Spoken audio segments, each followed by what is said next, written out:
Main लगन के chart में हम राहु और शुक्र कंजक्शन को लगातार डिस्कस कर रहे हैं। इस वीडियो में आपके सप्तम भाव के लिए अब विचार कर रहे हैं। सप्तम भाव की बात करें तो आपके कन्या राशि में ऐसे में राहु और शुक्र स्थित होंगे। देखिए, शुक्र यहाँ नीच की स्थिति में होंगे और वो आपके चार्ट में तीसरे भाव को रिप्रेजेंट कर रहे हैं और आपके अष्टम भाव को। तो यहाँ आपको काफ़ी ज़्यादा सतर्क रहना होगा अपने जीवन साथी से। स्पेशली आप शुक्र से रिलेटेड किसी भी प्रकार का बिजनेस यहाँ कर सकते हैं, लेकिन आप बिजनेस अगर करें तो इंडिविजुअली ही करें तो ज़्यादा फायदा आपको मिल सकता है। यहाँ पे शुक्र नीच के हैं वास्तव में, लेकिन शुक्र अगर मान लो वक्री होकर राहु के साथ बैठे तो उस केस में भले ही राहु का प्रभाव शुक्र पर काफ़ी स्ट्रांगली पड़ेगा, लेकिन शुक्र की जो नीचता है वो उतनी ज़्यादा कहीं ना कहीं प्रभावी नहीं होगी आपके ऊपर। बट आपको यहाँ दूसरों से डील करते हुए, पब्लिक से डील करते हुए हमेशा सावधानी रखनी ही पड़ेगी। अब यहाँ सबसे बड़ा इंपॉर्टेंट रोल होगा राहु या शुक्र के साथ बैठे हुए किसी भी ग्रह का। अगर मान लो राहु या शुक्र के साथ इनका ही कोई मित्र ग्रह आपके 7th हाउस में बैठा हो, तब आपके लिए स्थितियाँ काफ़ी फेवर में हो सकती हैं। बट अगर कोई भी ऐसा प्लैनेट बैठा है जो राहु या शुक्र का मित्र ग्रह नहीं है, या जो राहु के साथ बहुत अच्छे संबंध नहीं रखता, इवन शुक्र के साथ भी, तब आपको यहाँ काफ़ी ज़्यादा इश्यूज आने के चांसेस होंगे। अब देखिए, आपके लिए शुक्र से रिलेटेड कोई भी कैरियर चुनना या कोई भी प्रोफेशन चुनना आसान हो सकता है इस केस में। बट आप जो नेम फेम पाएंगे, जो कुछ भी आप अपनी लाइफ में अचीव करेंगे राहु शुक्र के इस कंजक्शन की वजह से, उसका आपको रियल में आभास नहीं होगा। ऐसा इसलिए होगा क्योंकि आपके लगन में ऑलरेडी केतु स्थित है। तो केतु एक तरफ आपको काफ़ी स्पिरिचुअलिटी की तरफ लेकर जा रहे हैं, दूसरी तरफ राहु आपको रिलेशनशिप के मामले में बहुत ज़्यादा ऐशो आराम और धन लग्जरी के मामले में ऑब्सेशन दे रहे हैं। तो अब अगर आपको राहु की या शुक्र की महादशा हो तो ये रिजल्ट आपके लिए और भी ज़्यादा प्रभावी हो सकते हैं। इस केस में आपको यह भी देखना होगा कि राहु या शुक्र के साथ कोई भी प्लैनेट आपके अगर सप्तम में है तो वो प्लैनेट आपके चार्ट में कौन कौन से भावों का स्वामी होकर यहाँ आया है, क्योंकि उन भावों को लेकर भी आपकी अपेक्षाएं काफ़ी ज़्यादा स्ट्रांग होंगी अब आपके लिए। ऐसे केस में उन भावों का रोल भी आपकी मैरिज और आपके रिलेशनशिप में काफ़ी ज़्यादा बढ़ जाएगा।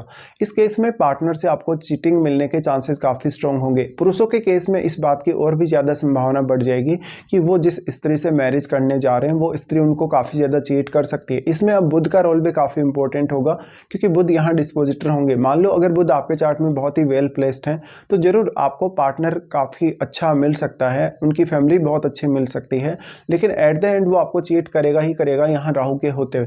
तो अपने पार्टनर से और उनकी फैमिली से, दोनों से आपको काफ़ी ज़्यादा सावधानियां रखनी होगी। अब एक्चुअल में देखा जाए तो शुक्र आपके चार्ट में थर्ड लॉर्ड होकर यहाँ आ रहे हैं। थर्ड लॉर्ड होकर यहाँ आ रहे हैं तो वो आपको पार्टनर के प्रति काफ़ी ज़्यादा ऑब्सेशन देते हैं और इस ऑब्सेशन को राहु मल्टीप्लाई करेंगे साथ में। क्योंकि शुक्र आपके अष्टमेश भी हैं तो आपका पार्टनर हो सकता है आपसे बहुत कुछ छुपा रहा है। वो या तो अपनी वेल्थ छुपा रहा है, या तो उसकी फैमिली आपसे कोई बहुत बड़ी बात छुपा रही है, कुछ उसकी कमी छुपा रही है, या उसकी अर्निंग के बारे में आपसे कुछ ना कुछ छुपाया जा रहा है। ऐसे केस में आपको अपने पार्टनर के बारे में, उनकी फैमिली के बारे में बहुत ही ज़्यादा सीरियसली कुछ विचार करना होगा और उनकी जांच पड़ताल आपको काफ़ी अच्छे से करनी होगी। ऐसा जो पार्टनर आएगा जो मैरिज से पहले आपके साथ जिस प्रकार के वो प्रॉमिस करेगा, वो प्रॉमिस कभी भी पूरे नहीं करेगा वास्तव में। तो मैरिज होने के बाद आपका पार्टनर एकदम से अपने विचार बदल सकता है, अपने सजेशंस बदल सकता है, या जो भी उसने वादे किए आपके साथ वो पूर्णतया अपने वादों से मुकर सकता है। यहाँ पे अब शुक्र जितने ज़्यादा क्लोज होंगे राहु के साथ, उतना ही ज़्यादा आपका ऑब्सेशन बढ़ता जाएगा, रिलेशनशिप को लेकर आपकी चाहत बढ़ती जाएगी, पार्टनर से आपकी अपेक्षाएं भी काफ़ी ज़्यादा बढ़ती जाएंगी।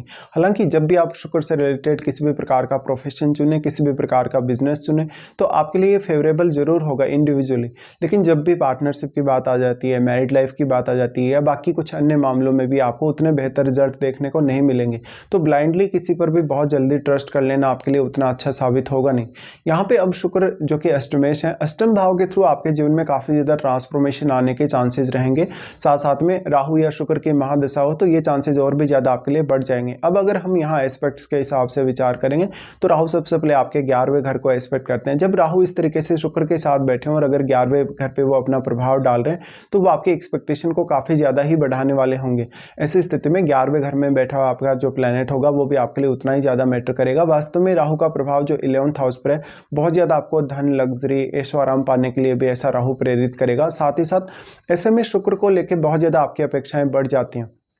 राहु हालांकि आपको बिजनेस के मामले में बहुत ज़्यादा सपोर्ट लाएगा, इवन आपके नेटवर्क को बढ़ाने का भी काम करेगा, बट आपका कितना ज़्यादा फेम है, लोग किस तरीके से आपको जज कर रहे हैं, ये आप कभी भी समझ नहीं पाएंगे। और पब्लिकली जब आप भी डील करेंगे किसी भी पर्सन से तो आपको काफ़ी सतर्क रहना होगा, क्योंकि लगन में ऑलरेडी जो आपके केतु स्थित हैं उस वजह से आपको हमेशा कन्फ्यूजन होगा, अपने आप को समझने में भी आपको काफ़ी कठिनाई होगी। एक्चुअली जो लगन का केतु है वो आपको स्वयं से डिटेच कर देता है, स्वयं से डिटेच होने के कारण आपकी वास्तविक स्थिति को आप समझ नहीं पाते और उस आधार पे आप सही निर्णय भी नहीं ले पाते।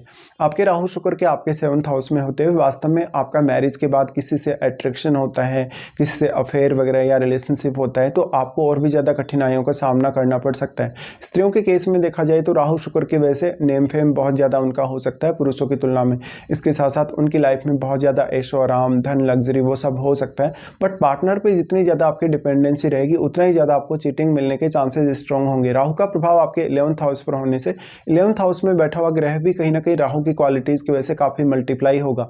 हालांकि राहु वैसे तो अपने साथ बैठे हुए ग्रह को ही सबसे ज़्यादा मल्टीप्लाई करते हैं और उसी की जो अपेक्षाएं उनको आपको काफ़ी ज़्यादा तेज़ी से देते हैं।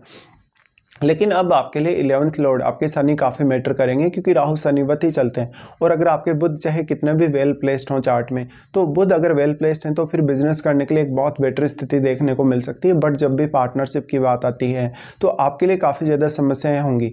अब अगर मान लो राहु शुक्र का कंजक्शन किसी फायरी ग्रह से, किसी बहुत एग्रेसिव ग्रह से प्रभावित हो रहा है, तो आपको और भी ज़्यादा सतर्क होना होगा यहाँ पर।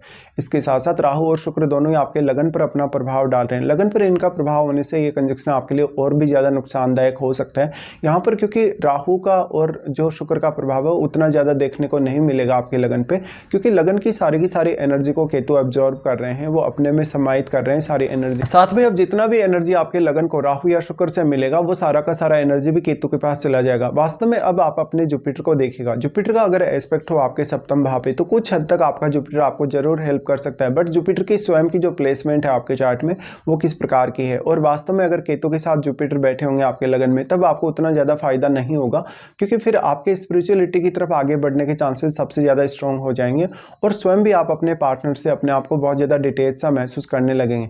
ऐसे में देखिए राहु और शुक्र से आपको बहुत ज़्यादा सतर्क रहने की आवश्यकता है। और यहाँ पे अष्टम भाव भी काफ़ी ज़्यादा इन्वॉल्व है आपके रिलेशनशिप में और आपकी मैरिज में, इसलिए मैरिज के थ्रू आपको बहुत ज़्यादा अप्स एंड डाउन्स अपने लाइफ में देखने को मिलेंगे, बहुत ज़्यादा उतार चढ़ाव आपकी मैरिड लाइफ और आपके अन्य मामलों में आएंगे।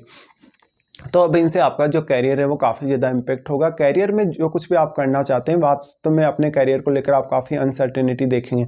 आपके लिए कैरियर को प्लान करना, कैरियर से रिलेटेड डिसीजन लेना उतना आसान नहीं होने वाला ये प्लेसमेंट को होते हुए। उसके बाद यहाँ पे देखिए राहु का जो प्रभाव है केतु पर, हालांकि राहु और केतु के बीच में 180 डिग्री का एंगल है, तो जितना एंगल होगा उतना ही प्रभाव यहाँ पड़ सकेगा। हालांकि शुक्र यहाँ ज़्यादा प्रभावित कर पाएंगे आपके लगन को, तो शुक्र का प्रभाव लगन पर ज़्यादा होने की वजह से भले ही केतु सारा एनर्जी के यहाँ शुक्र का एब्जॉर्ब कर रहे हैं, लेकिन फिर भी शुक्र को लेके आपकी अपेक्षाएं काफी ज्यादा जीवन में बढ़ी हुई रहेंगी। राहु का प्रभाव फिर आपके होगा 3rd हाउस पे, जहां पर राहु आपको ब्लाइंडली कोई भी निर्णय लेने के लिए फोर्स करेंगे, आपको बहुत ज्यादा जीवन में रिस्क लेने के लिए फोर्स करेंगे। हालांकि राहु आपकी नेचुरल एबिलिटीज को काफी बढ़ाने का और क्रिएटिव स्किल्स को बढ़ाने का काम करेंगे, आपको कम्युनिकेशन स्किल्स काफी अच्छे प्रोवाइड करेंगे, लेकिन इन मामलों में आप स्वयं को समझ नहीं सकेंगे क्योंकि ऑलरेडी आप स्वयं से डिटेच हो चुके हैं। अगर मान लो आपके चार्ट में जुपिटर भी वक्री होकर बैठे हो तो आपके लिए और भी ज्यादा प्रॉब्लम सामने आ सकती हैं। इस हिसाब से आपको अपनी महादशा पर भी विचार करना चाहिए। वास्तव में आपको राहु की या फिर शुक्र की महादशा होगी तो ये रिजल्ट आपको काफी स्ट्रांगली देखने को मिलेंगे।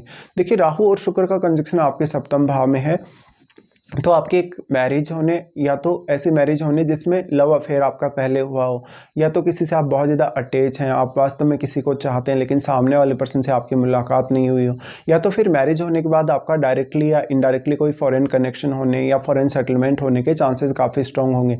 बट इस केस में अब आप अपने पार्टनर पर डिपेंडेंसी जितनी कम रखेंगे उतना ही ज़्यादा आपको ये कंजक्शन फ़ायदा कर सकता है।